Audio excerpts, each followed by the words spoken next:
तो welcome all. आज हम लोग करंट इलेक्ट्रिसिटी का एक बेसिक चैप्टर देखने वाले हैं, इलेक्ट्रिसिटी जो है उसका। तो चलिए स्टार्ट करते हैं। सबसे पहले देखिए चार्ज की बात करते हैं। जो चार्ज क्या होता है वो एक फंडामेंटल प्रॉपर्टी होता है। इसका जो एसआई यूनिट होता है वो क्या होता है, वो कूलम्ब होता है। चार्ज का एसआई यूनिट कूलम्ब होता है, ठीक है। और अगर पूछे कि एक इलेक्ट्रॉन में कितने चार्ज होते हैं तो 1.6 इंटू 10⁻⁻19 कूलम्ब चार्ज होते हैं एक इलेक्ट्रॉन में। मतलब एक इलेक्ट्रॉन का अगर चार्ज पूछा जाए तो कितना होता है 1.6 इंटू 10⁻⁻19 कूलम्ब, ठीक है। अब ये नेगेटिव में होता है। अगर नेगेटिव चार्ज हो तो इलेक्ट्रॉन क्योंकि नेगेटिव चार्ज होते हैं ना, तो उसमें नेगेटिव में होता है, यही प्रोटॉन में पॉजिटिव में होता है, ठीक है। तो चार्ज होते हैं बेसिकली पॉजिटिव नेगेटिव दोनों होते हैं, ठीक है। पॉजिटिव भी होते हैं नेगेटिव होता है। अब कब पॉजिटिव होते हैं कब नेगेटिव होते हैं ये देखते हैं। अगर मान लीजिए लॉस ऑफ इलेक्ट्रॉन होता है, जो देखो मैंने पहले भी बताया है कि जो भी रिएक्शन में जिस चीज़ में किसी को पार्टिसिपेट करना होता है वो इलेक्ट्रॉन करते हैं, ठीक है।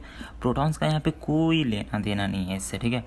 जो काम होता है वो सारे इलेक्ट्रॉन ही करते हैं, ठीक है। तो या तो लॉस ऑफ इलेक्ट्रॉन हो या तो गेन ऑफ इलेक्ट्रॉन हो। मतलब अगर मान लो किसी पार्टिकल्स को आप इलेक्ट्रॉन गिव अप कर रहे हो तो वहाँ पे क्या हुआ, आपको लॉस ऑफ इलेक्ट्रॉन हुआ। बट आप किसी से ले रहे हो तो गेन ऑफ इलेक्ट्रॉन हुआ। तो अगर आप किसी से ले रहे हो तो आप नेगेटिव चार्ज हो जाओगे, नेगेटिव चार्ज आप पे आ जाएगा। और अब किसी को दे रहे हो तो आप पे पॉजिटिव चार्ज आ जाएगा। जब आपने एक इलेक्ट्रॉन दे दिया किसी को तो आप में क्या हुआ, प्रोटॉन ज़्यादा हो गए, प्रोटॉन ज़्यादा हो गए तो positive charge, proton is a positive charge, you know. Proton ज़्यादा हो गए तो यानी पॉजिटिवली ज़्यादा हो गया चार्ज, तो इसीलिए उसको पॉजिटिव चार्ज बोलते हैं। और अगर मान लो आपने क्या दिया, आपने एक इलेक्ट्रॉन ले लिया किसी से, आपने एक इलेक्ट्रॉन किसी से ले लिया, तो आपने एक इलेक्ट्रॉन किसी से ले लिया तो आपके पास प्रोटॉन तो उतना ही है बट इलेक्ट्रॉन क्या हो गए, ज़्यादा हो गए। तो इलेक्ट्रॉन ज़्यादा हो गया, इलेक्ट्रॉन क्या होते हैं, नेगेटिव चार्ज। तो नेगेटिव चार्ज बढ़ गया यानी नेगेटिवली चार्ज हो गया, ऐसे होता है, ठीक है। आगे देखिए, तो ये तो समझ गए। इसके बाद है क्वांटाइजेशन ऑफ चार्ज, यानी चार्ज जो होता है हमेशा इंटीग्रल मल्टीपल में होता है, ऐसे नहीं हो सकता है। मतलब चार्ज को ओनली आप एक न्यूमेरिक वैल्यू में ही डिनोट कर सकते हो, इंटीग्रल मल्टीपल के ये में, ठीक है। और वो मल्टीपल किसका होता है, वो इसी का मल्टीपल होता है, इसी का मल्टीपल, इसी में एक न्यूमेरिक वैल्यू से, जैसे 2, 5, 10, 11, 12, 13 ऐसे टर्म में ही मल्टीप्लाइड करके ही उसको चार्ज डिनोट कर सकते हो। इतना चार्ज इसमें है, ऐसे डिनोट कर सकते हो, ठीक है।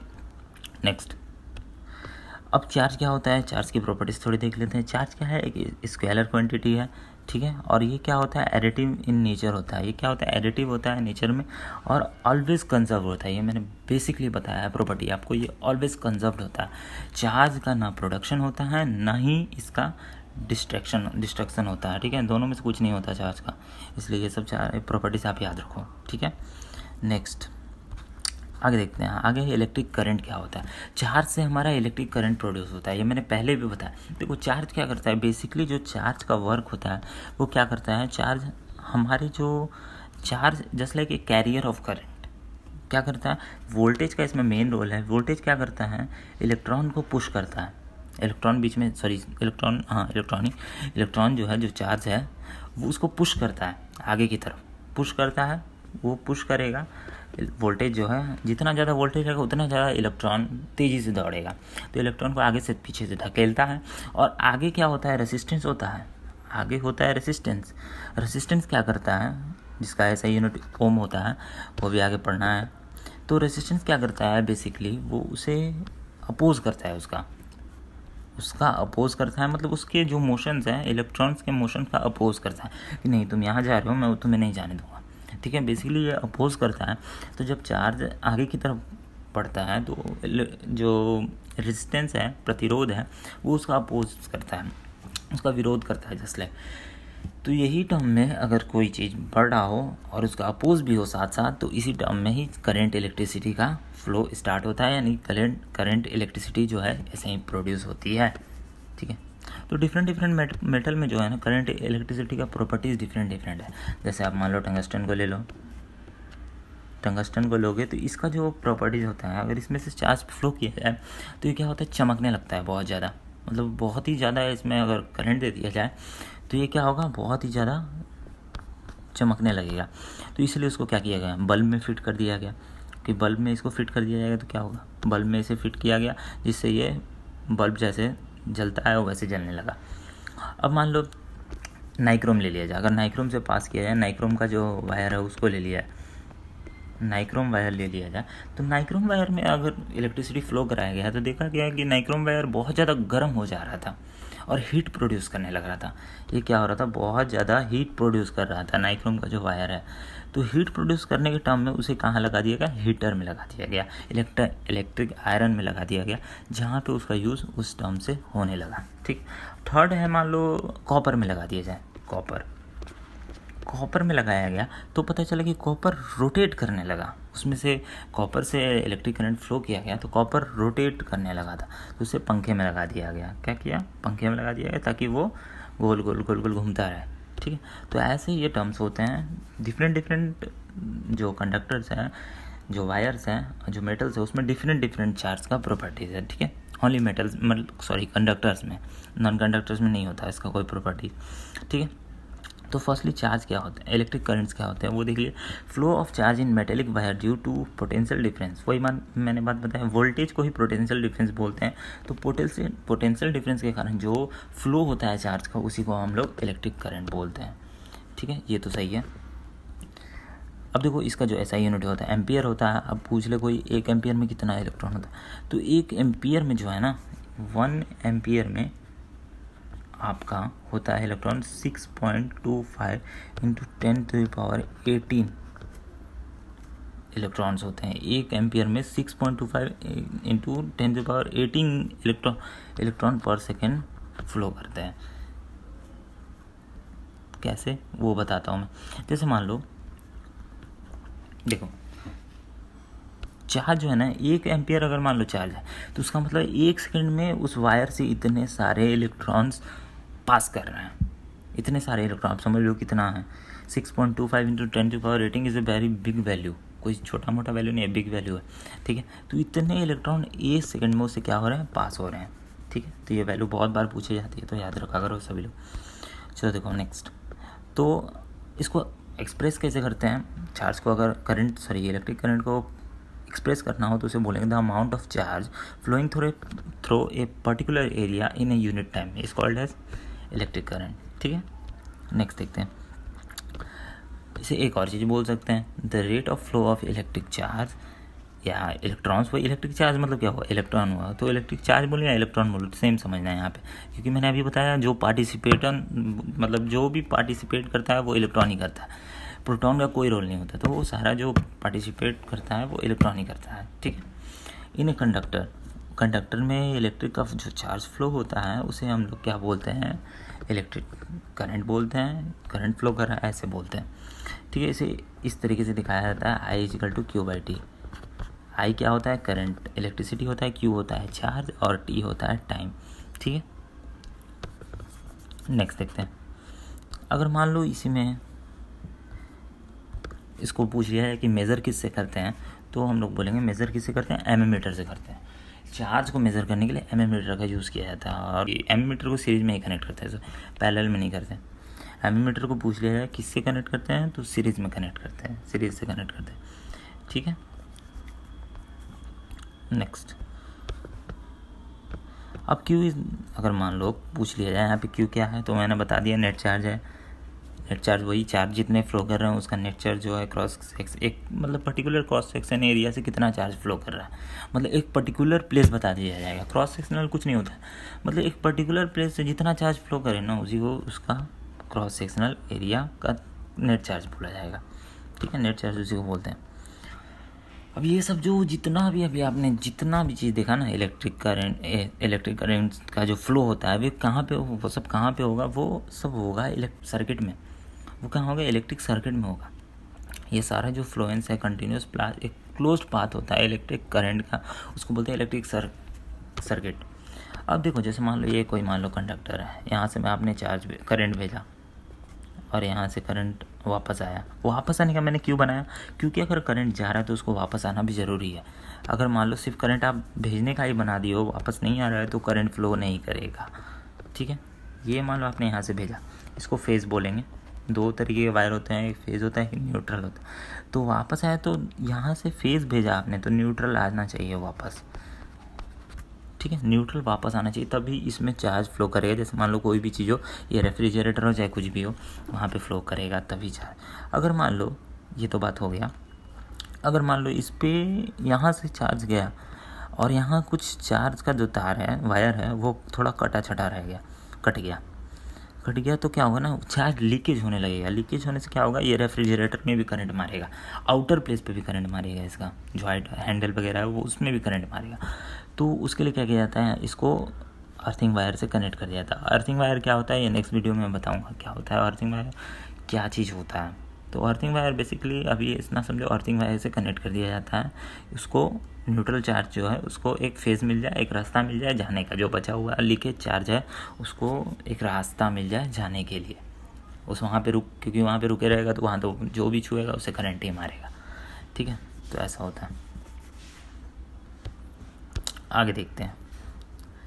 तो डायरेक्शन ऑफ कहाँ होता है चार्ज, अगर पूछा जाए तो डायरेक्शन ऑफ चार्ज कहाँ पे होता है, तो positive terminal of the cell to negative terminal. ये तो मैंने पहले बताया, पॉजिटिव से नेगेटिव चार्ज फ्लो करता है। चार्ज का फ्लो ऐसे होता है, पॉजिटिव टर्मिनल से नेगेटिव टर्मिनल होता है। Conventional direction of electric current is न चार्ज। ठीक है, ये क्या बोल रहा है, चलो आगे देखते हैं।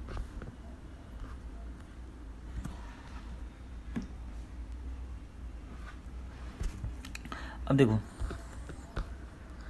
इलेक्ट्रिसिटी के बारे में देखते हैं आगे। इलेक्ट्रिसिटी क्या है, तो करंट, इलेक्ट्रिक करंट हो गया, इलेक्ट्रिक चार्ज हो गया। अब इलेक्ट्रिसिटी के बारे में देखते हैं। तो इलेक्ट्रिसिटी बेसिकली देखो क्या होता है, बेसिकली जो इलेक्ट्रिसिटी होता है उसका अगर बात किया जाए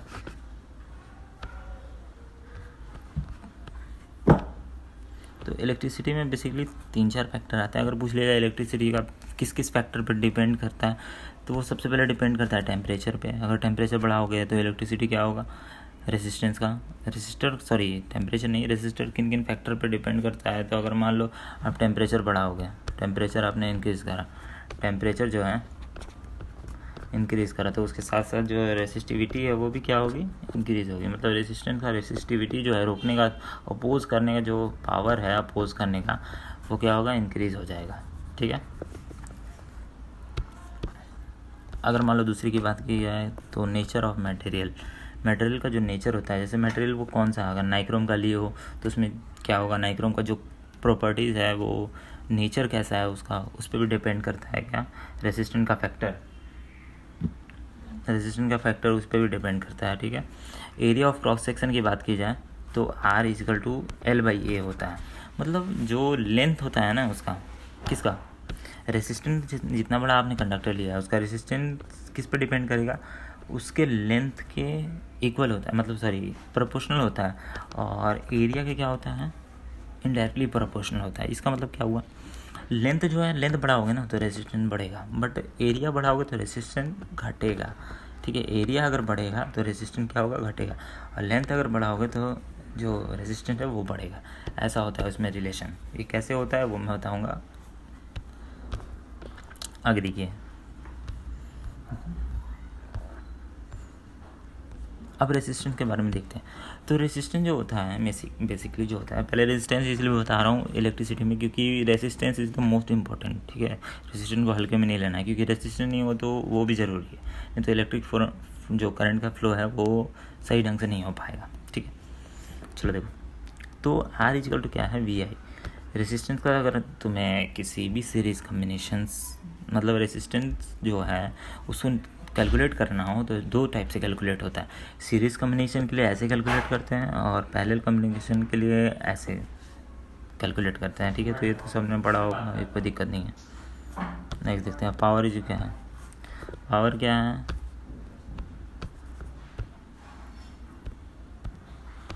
power, what is power, power is the amount of energy transfer और converted per unit time unit. तो पावर क्या बोलते हैं, जितना भी अमाउंट ऑफ एनर्जी ट्रांसफ़र करे हो, मतलब अमाउंट ऑफ एनर्जी इतना ट्रांसफ़र हुआ है, कन्वर्ट पर यूनिट टाइम। ठीक है, पर यूनिट टाइम पे जितना उसको ट्रांसफ़र किया उसने करंट, किसी भी कंडक्टर ने, उसको उसका पावर बोलते हैं।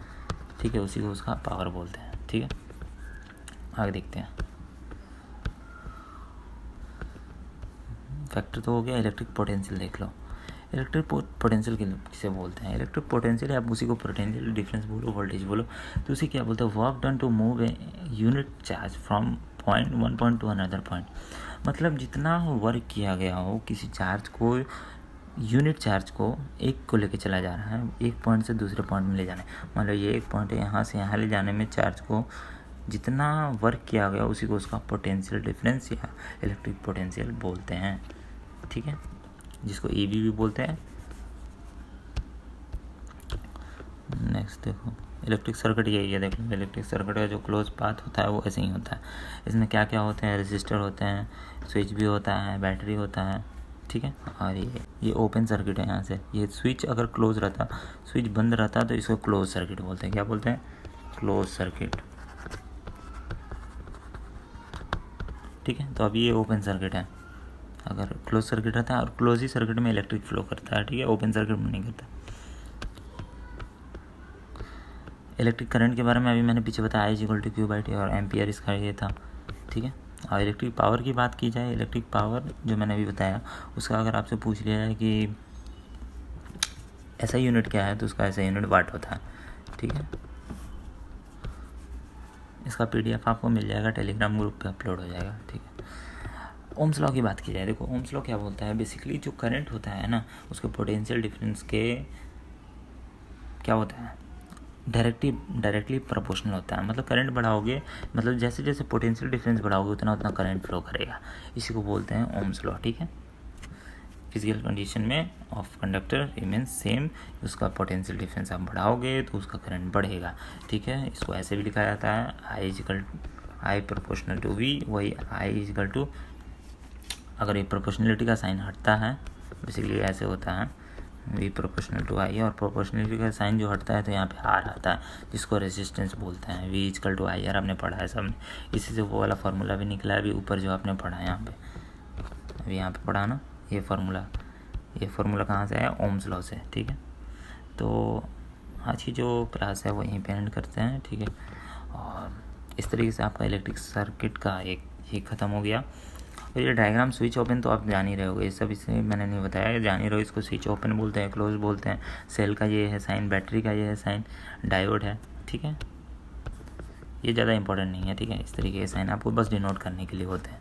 और joule law of heating effect तो आप जान ही रहो, फिर भी समझा दे रहा हूँ। देखो जूल का जो लॉ है वो जूल ने क्या बोला? जूल्स का जो लॉ है हीटिंग इफेक्ट के टर्म में, वो क्या है? हीट निकालना है किसी भी कंडक्टर में, तो उसका क्या करो? करंट का स्क्वायर करके रेजिस्टेंस जितना है, जितना रेजिस्टेंस लगा है उसमें टाइम से गुना कर दो।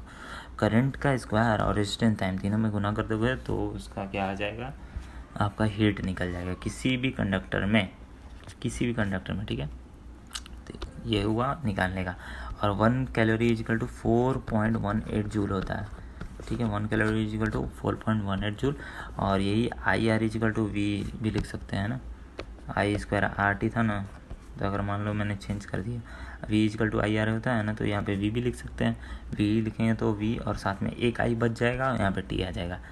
ठीक है, तो इसलिए इसको VIT या VIT या voltage into current into time भी लिख सकते हैं। ठीक है, अब मिस हैंडलिंग क्या होता है? Danger of miss handling electric appliance. अब इलेक्ट्रिक अप्लायंस का मिस हैंडलिंग अगर मान लो सही से हैंडल नहीं हो पाए तो क्या क्या हो सकता है? तो इलेक्ट्रो कॉशन हो सकता है, जो आप देखो वो पैकेट पे लिखा रहता है, किसी भी पैकेट पे कॉशन लिखा रहता है, तो इलेक्ट्रो कॉशन हो सकता है सबसे पहले। तो इसके बारे में मैं बताऊँगा फर्दर आगे, अभी तो वीडियो ज़्यादा लंबी हो जाएगी बताऊँगा तो।